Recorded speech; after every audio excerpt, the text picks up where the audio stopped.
welcome everyone to this FieldView webinar. We're going to be talking about FieldView 20, the new version that was released late last year, and helping you get to know FieldView 20. So with that, I'm going to pass things over to Yves-Marie. And again, thanks everybody for joining us. Enjoy the webinar. Thank you, Shane, and hello everyone. So yes, today we're going to give you a brief introduction about our new version FieldView 20. I've grouped the topics into 3 categories, looking into interface improvements, performance improvements, and brand new capabilities. And as Shane mentioned, we'll handle questions at the end of this presentation. This will take us about 30 minutes before we get to questions and answers. Before I start talking about the new version itself, I do want to touch on our new website, and especially on the customer portal, which is brand new. So if you've gone to our new website, you may have seen our new identity. We have a lot of material, all done new, on this website, so I encourage you to come and check regularly. We have things like documentation, for instance, that is now accessible through the open side of the website. We have FAQs, lots of videos, past webinars, and this is where this new one will be posted as well. You can see as well on the homepage that we have our new mission statement, which is to produce a tool that is high quality of output, that is fast, easy, and reliable, and I hope that will show again in the work that we've done this year, working on FieldView 20. And if you go over here to the top, customer portal, that will take you to this new website as well, where you can get not only the downloads, but you can also report a support problem and edit your customer information from the profile section. So what's important here is that all customers will need to register to this new portal. Because of GDPR, we were not able to carry over the contacts from the old websites inherited from International Link. So we're sorry for the inconvenience, but really this new platform and new web server are really worth it. Much faster download time, for instance. So we encourage you to register to it. Okay, so with that, let's get into FieldView 20 itself. And I will start talking about the interface because obviously if you've installed and started FieldView 20 already, you cannot have missed the new look. As you could tell, we have redesigned all of our icons. And so that's that kind of stand out the first time you started. So why did we do that? Our past icons were coming from a lot of different sources and various eras. So it goes for a design that was a bit inconsistent and very different looks, a little bit all over the place. What we wanted here was to have something that was more consistent in design. You can see that it fits our new graphic identity which is mostly blue, and it allows us to have important information stand out by using different colors and mostly red.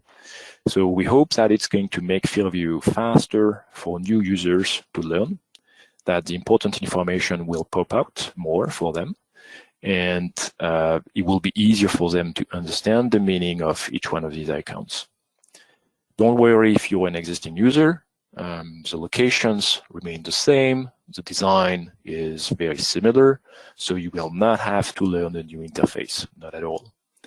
And in addition, we also took advantage of this effort to add buttons for, to add icons for buttons that were text only so far.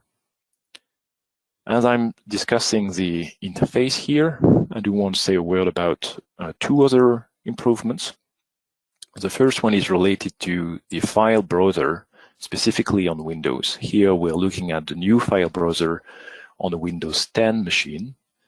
It comes with a lot of new capabilities because it's using now the native file browser from Windows itself. So you have a new search bar that's very convenient. Say you want to look for one of your restarts, you don't recall where you stored it, you can find it this way. You have a very convenient, quick access, customizable menu on the left. Here you can see, for instance, that I have set up quick access to the directory where I have all of my data sets. So that's very convenient. On top of that, you also have improvements related to performance for the file browser. You may have noticed that the previous file browser was sometimes slow, especially in two cases. When navigating to a directory on the remote drive, that could be very slow. And when navigating to a directory with a lot of content, a lot of files in it. So those two problems have been addressed, and for those cases, you have much better performance with a new file browser. And finally, regarding the interface, we've made an improvement to the filter bars. So you find them in a lot of places in FieldView. Basically, anytime you have a long list, we let you filter the list based on strings. And the behavior change that we've made was to make all of them case insensitive. We made that for two reasons. First, this is really the standard in software, and so we think that this is what users were expecting. And secondly, it makes sense for CFD as well.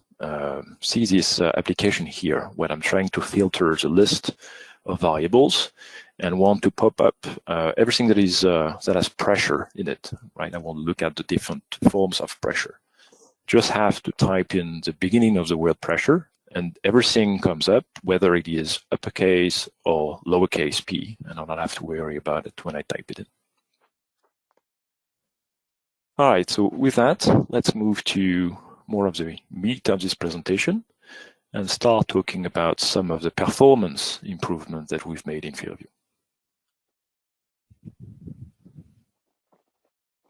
So you may be wondering, how can we continue to make FieldView faster while we're already at the 20th major version of FieldView? And so one of the keys is to try to find the performance where we can find it. And it's obvious that systems have been changing a lot. If we compare today's CPUs with some of their predecessors, especially if we compare the kind of CPUs you find on a workstation or a fat node or post-processing node on a cluster, you'll find that the number of cores on these CPUs has increased dramatically. So that gives us an opportunity to gain performance through parallelization. And at that stage, you may be thinking, well, I believe I heard about FieldView using parallel for quite a long time, and maybe you're yourself using FieldView in parallel. And the answer is yes. Yeah, FieldView has been using parallel for quite some time, since version 9, actually. Just to give you some context, when version 9 was the current version, cell phones looked just like that. So that parallelization, all that time, has been used on MPI and a parallelization on the grid. So making the assumption that your data was partitioned by the solver, the partitioning will be maintained as the results are saved, and we could count on those grids for load balancing the effort. So that works great on a wide spectrum of machines. And for a number of versions now, we've been providing up to Parallel 8 with all standard licenses of FieldView. So as I mentioned, yeah, MPI parallel really gives very good results, and that's really the main way of doing parallelization in CFD. But in post-processing, it doesn't always work well. So let's have a quick look at how MPI parallel works for a post-processor and why we had to do more work in that regard to gain additional performance from parallelization. So in this simple example, we are looking at a multi-grid case. And again, FieldView is counting all those grids for load balancing the work between multiple parallel workers. So once you've done that, each one of the workers has a portion of the mesh in memory. And let's say that you want to create a cut plane that goes through a number of them. So each parallel worker will create a portion of that cut plane.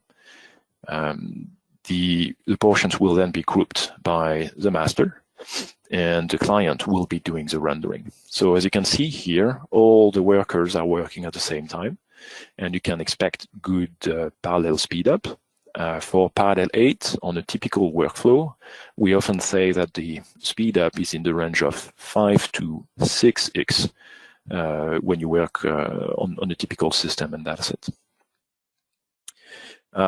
But again, as I was mentioning, not all operations benefit of parallel in the same way. And a very good example for that is to look at what happens for a streamline being computed in parallel. So we'll take the same case of MPI parallelization and now look at a streamline. It's very easy to understand that a streamline can only be in a single grid at a time. So that means that you have a single worker computing it, and the other ones are just idle. And just with that, you can understand that MPI parallel is far from ideal. And actually, if you tried before and did some timing, it was not unusual when running in parallel to see FieldView be slower at computing streamlines compared to running in serial. So that's the reason why we picked this first capability for our candidate for working on multi-threading. And that's something we did in the previous version, FieldView 19. And to look at how we did it, I'm going to simplify a bit the case and first look at a single grid case. So if it's single grid, we're going to assume that all logical processors are seeing the entire mesh. And what we can do is a different form of parallelization. What we can do is use threads to compute streamlines at the same time. So if we have a bunch of streamlines that are going to be computed, each one of the threads is going to work on a different streamline, and that's how you get your speed up. So again, this is what we did in FieldView 19. And if we look in this, this quick video, that is here showing us a streamline computation, you will see in the CPU history at the bottom that all CPUs are being used by default. Doesn't matter whether the case has been read in serial mode or in parallel mode in the MPI sense, all cores will always be used. And that's how we got the, this great performance improvement. So now let's mix it up a bit and say that the same case was loaded in parallel from the MPI point of view. So again, the grids get load balanced on the parallel workers. And now the same logic of having multiple lines computed on each parallel worker can be applied with multi-threading. And so you can have a combination of MPI and multi-threading happening at the same time. And that's how we obtained this about 13x speed up that was typical for streamlines going to FieldView 19. So this is how we learned about multi-threading technology. We gained our experience. And after 1 year, we had more confidence we could go further. To tell the truth, we actually didn't have a single bug report from our user base from computing streamlines in this way. So we really had the confidence to go forward. The first thing we did in FieldView 20 was to extend this work to a type of dataset that wasn't covered for multi-threading in FieldView 19. That is cases with arbitrary polyhedras. In FieldView 19, we were automatically switching back to single thread for streamlines. It is no longer the case in FieldView 20. And so no matter what type of data you have, even with hard polys, you will benefit from multi-threading. Then we continued our work. And the capability that is closest to streamlines in FieldView is what we call surface flows that you see with these black lines in this image. We have multiple types of surface flows. Some are actually really streamlines limited to the wall. Those are the ones that we call Euler. We have offset surface flows that are computed at the distance from the wall, and we have no slip that are then computed based on wall shear.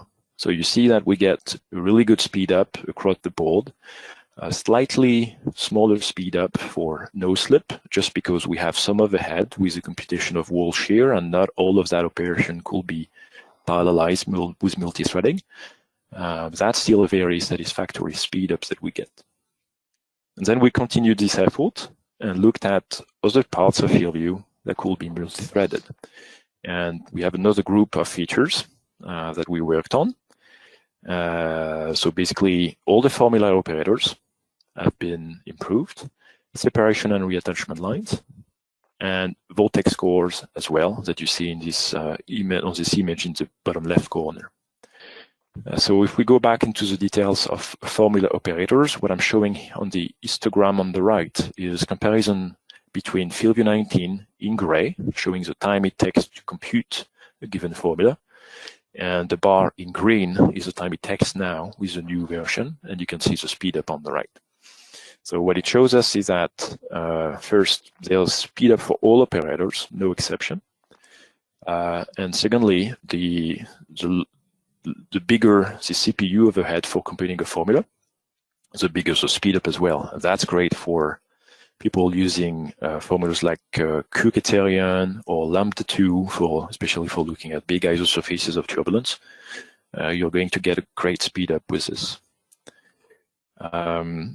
Just want to mention that the parallelization we've done is a bit different than what we did for streamlines, where it was obvious to just do a thread, well, to balance the lines on the different threads. Here we are doing a mix, depending on the application, where we are doing balancing based on the grids and also on the nodes. So again, that means that if you have a single grid, you will still benefit from this improvement. All right, so to sum it up, what I suggest is that we look at the speed ups we can get on a typical case. So this is a real life case here of a structured offset wind turbine simulation with 46 million nodes. And the post-processing that we've timed has been done on a typical workstation with 32 cores. And we'll look at the time that it was taking in FieldView 19 and then in FieldView 20 to do the same work. So we'll start from there. And first compute surface flows on the boundary surface. It goes from 22 seconds in FieldView 19 to just 4 seconds in 20. On top of that, we compute separation lines, shown here in red. These goes to from 12 seconds to 3 seconds. Same result for reattachment lines, shown here in green, 12 to 3 seconds. And finally, computing Vortex scores inside the volume. And these go from 29 to 21 seconds. So again, smaller speed up because of some overhead that we have. In this case, the Vortex scores are, well, a part of the calculation is a little bit of a black box, so we are not able to parallelize all of it, but still some improvements for all users.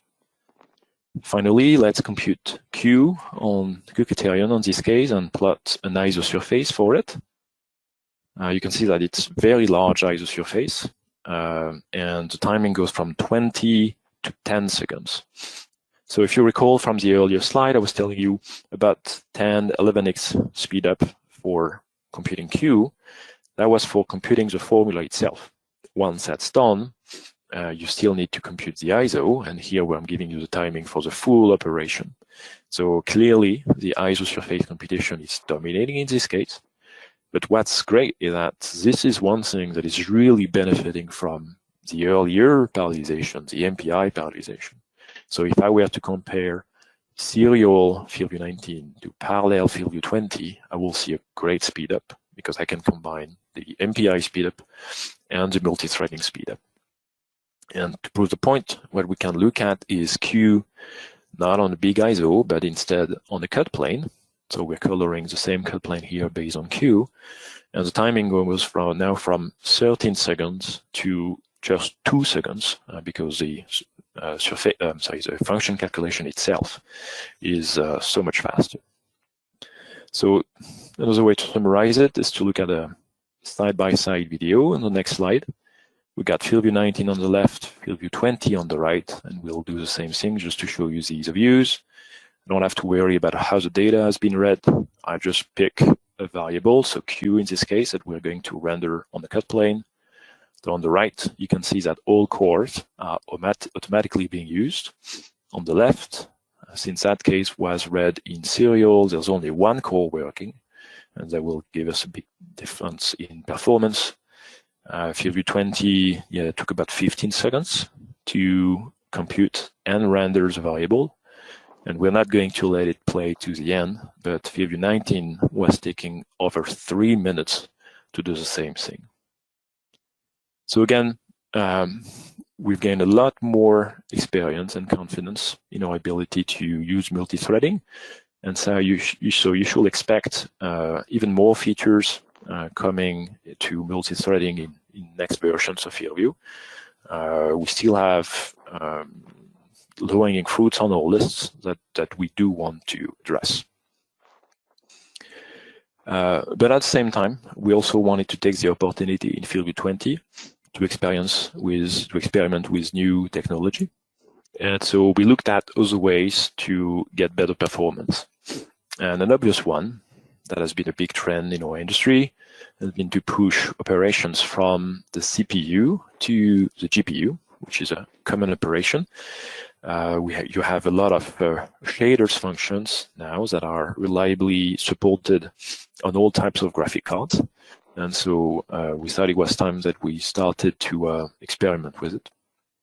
So the first capability that we've been looking into is related to vectors. What you can see on the right here is a set of 2D arrowheads. And you can see that as you change the view, FieldView is automatically adjusting the arrowheads so that they're always flat to screen. The idea is that we want them to be well readable. So that operation, we call it internally billboarding. And that's something that in the past was done on the CPU. By moving it to the GPU, we are getting to a point now where we have interactive speed, as you can tell. And the good news again is that it will work on all graphic cards. We tried that on a variety of cards, including laptops with just an Intel chip instead of the GPU. And the shader has been working beautifully and gaining speed up on those systems reliably as well.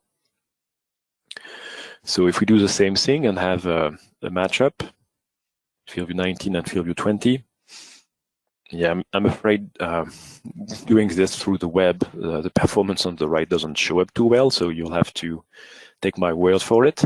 But we've timed a performance difference of 50x moving to the GPU for this operation. And so it took us to a point where we even wanted to change the defaults. So if you use vectors in the past in FieldView, you may have noticed that by default, you don't use those nice 2D heads. By default, we use 3D heads because they are faster to render. And when you were shifting to 2D heads, FieldView was automatically using the motion whenever you were changing the view to be fast at re-rendering. So you can see here, we render 2D heads. If you change the view, we go back to 3D heads and so on. But it means that you could not have this nice view in previous FieldView versions. Now it is so fast that we've changed the default. If you make vectors on the plane or on the surface in 20, we'll automatically use 2D heads instead, and there is no more demotion applied by default. That makes the much more readable 2D heads a lot more usable in this new version. All right, two more items on which we've worked on performance that I want to discuss very quickly. The first one is related to transient cases. So we've made improvements in FieldView to avoid touching surfaces that do not update in time if you're changing the time step. So that's especially interesting with the workflow we've always been recommending when making unsteady videos like this one. So the best performance you can obtain with this video is to have extracts loaded in FieldView, and I'll describe again in the next slide what we mean by that. But if you have just a surface, just a cut plane for all the type steps loaded in FieldView, and you use another extract for the car, if the car isn't changing over time, then that's really how you get the best performance. And so starting with FieldView 20, in a case like this, where only the plane is changing over time, when you sweep on time, the car will remain totally untouched, and that will give you about an order of magnitude speed up comparing FieldView 19 to FieldView 20. And a final word on performance, again about XDBs. So we've made FieldView faster for writing and reading XDB files. So we have a number of customers who use XDBs as a productivity tool. The idea being to run FieldView potentially in batch, to take the large data sets and make smaller extracts. So in a case like this, it's super useful to have a set of extracts for the car, and then you make other extracts for X, Y, and Z planes. And once you've done that, you can use your smaller files, the smaller XDB files, for making all your images automatically. So for customers who use XDBs as a productivity tool, we now have a new option, which is to write XDB files without encryption, and it gets activated with an environment variable. And it gives you a 20% speed up on output and input, both of them. Now, if you're not using XDB files in this way, but instead more for sharing your results and potentially for letting people load their results in XDB view, you don't want to go to this format, which will then be incompatible, so you should stick to the default. All right, let's move on to the last section of this presentation, where we're going to discuss actual new capabilities. The first one is related to the use of zero thickness surfaces. They can be quite common in CFD solvers. They are used for different things. It can be what people call baffles, meaning that you simplify a geometry and a wall becomes really zero thickness, and you could have flow on both sides of that wall. Another common application is what people call thermal shells, meaning that you could have solid on one side and fluid on the other side. So it leads you to a position where you have collocated nodes with different values for the same variable, right? In the case we're looking at over here, we're looking at the diffuser of a sports car. Pressure will be very different on the inside and the outside of the baffle. In previous FieldView versions, there was only one variable we could show at a time. Meaning that even trying to render both sides, one was taking precedence over the other one. So FieldView can now handle that by default.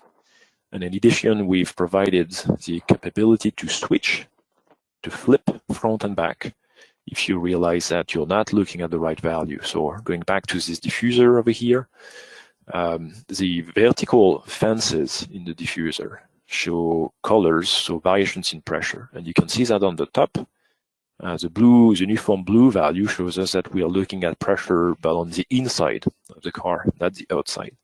So we just simply activate flip front and back to overcome this problem in the interface with the solver. And now at the bottom, we have a matching pressure value on the diffuser that goes well with what we see on the vertical fences. So a quick demonstration to show you it works. In this video, we have a notional sail case. The flow is coming from the left, going to the right. So for a sail, you will expect high pressure on the inside, that will be red, and low pressure on the outside, that will be blue. In FieldView 19, all you could see initially was red on both sides. And so what we could do to show the low pressure side was to change the selection and keep only the low pressure side in the binary type selection. But now we're seeing only the blue and no more red. So let's look at it in FieldView 20. You can see that by default, with the same surface selection, we have high pressure on the inside, low pressure on the outside. And so that's good by default coming out of this solver. But let's assume that we want to switch it because the solver has the normals flipped. You can just activate the flip and show the opposite of what we were showing by default.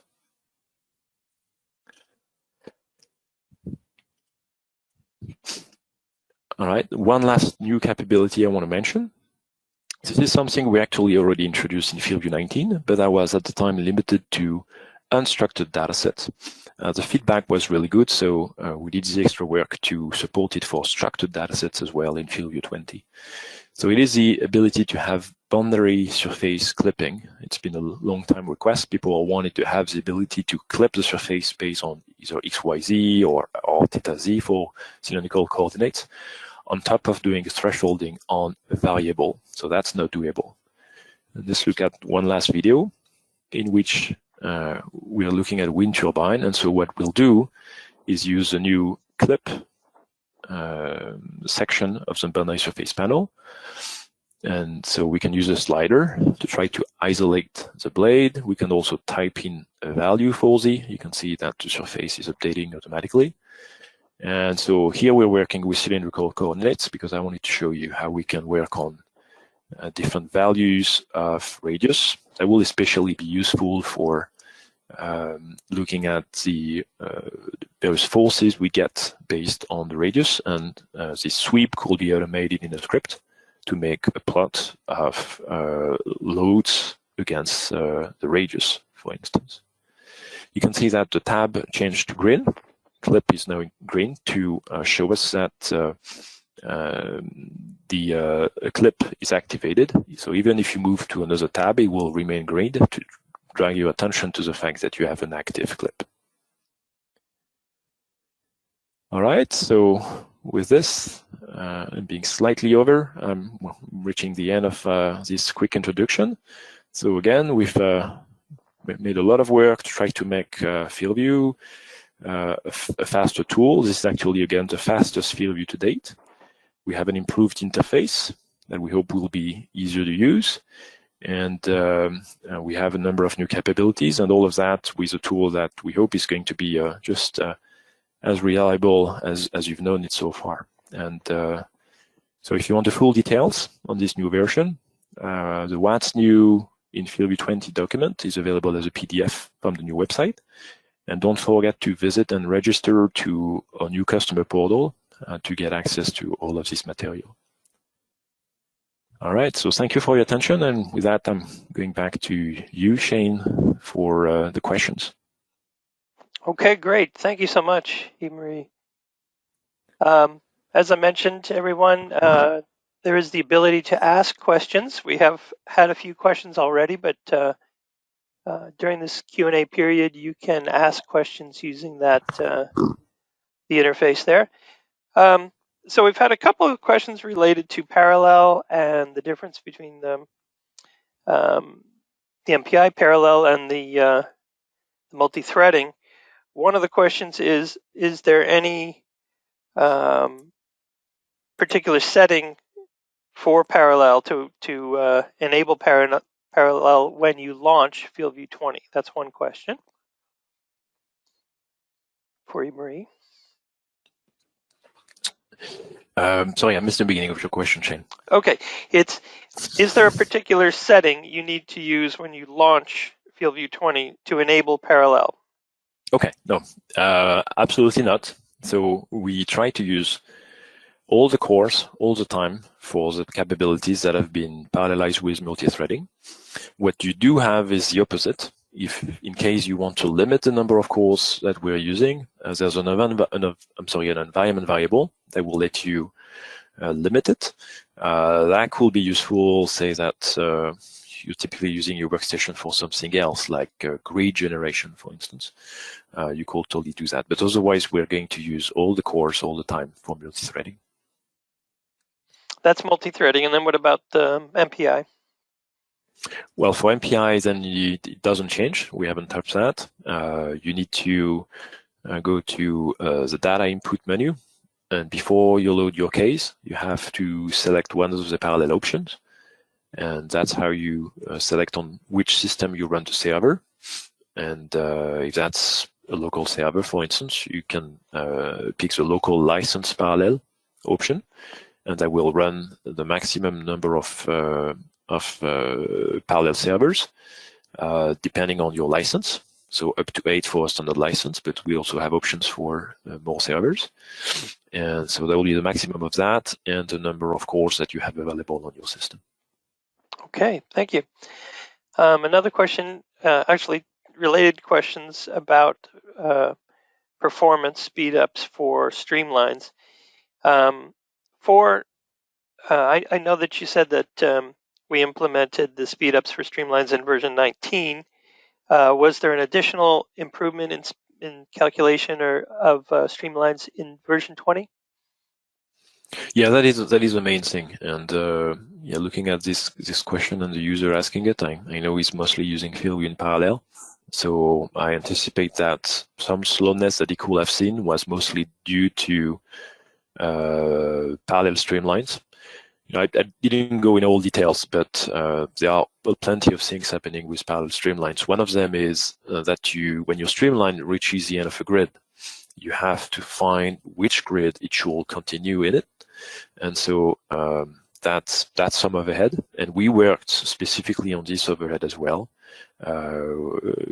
with multi-threading. So that there's been an improvement there.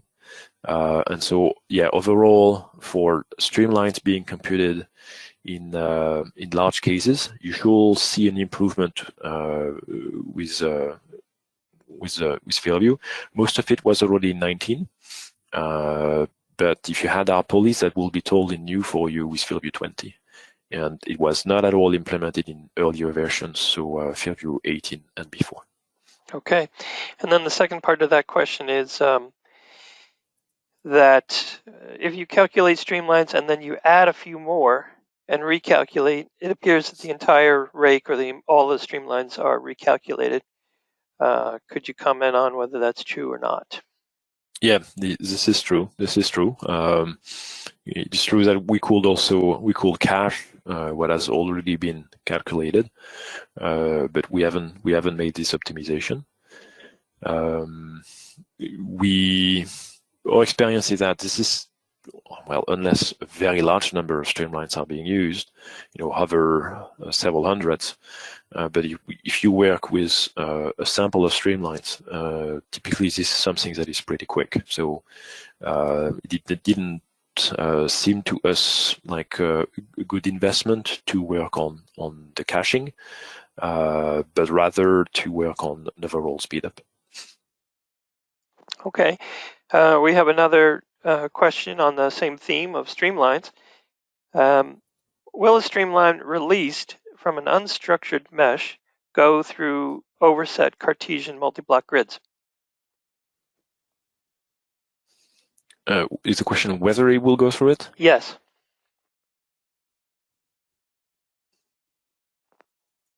Okay, yeah, I'm seeing the question. I had one limitation here that FieldView will not have streamlines jump from one dataset to another one. So if the Cartesian of a set has been read as a separate case, then it will not jump from the unstructured case to the Cartesian multi-block. It is, yeah, from the person asking the question, I anticipate that this could be related to the create solver. Maybe we should take it offline, but specifically for create, there's a version of FieldView called FieldView Create that works a bit differently using a different server and has the ability to read multiple cases as one. So the unstructured mesh and the Cartesian of a set. And so in that case, streamlines do go from one mesh to the other, and it's actually even the case for other features like cut planes and isosurfaces with that version are created as a single surface. So that's a more general feature, but this is not currently supported in the standard FieldView version. I can also ask that if you do have any questions you think about afterwards, you can always send us an email. send an email to sales@fieldviewcfd.com, and we'll get that question answered. Okay.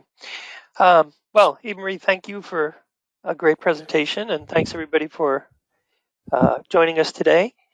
Yes, thanks everyone. Yeah, with that, we'll end the presentation and say thanks again and see you next time.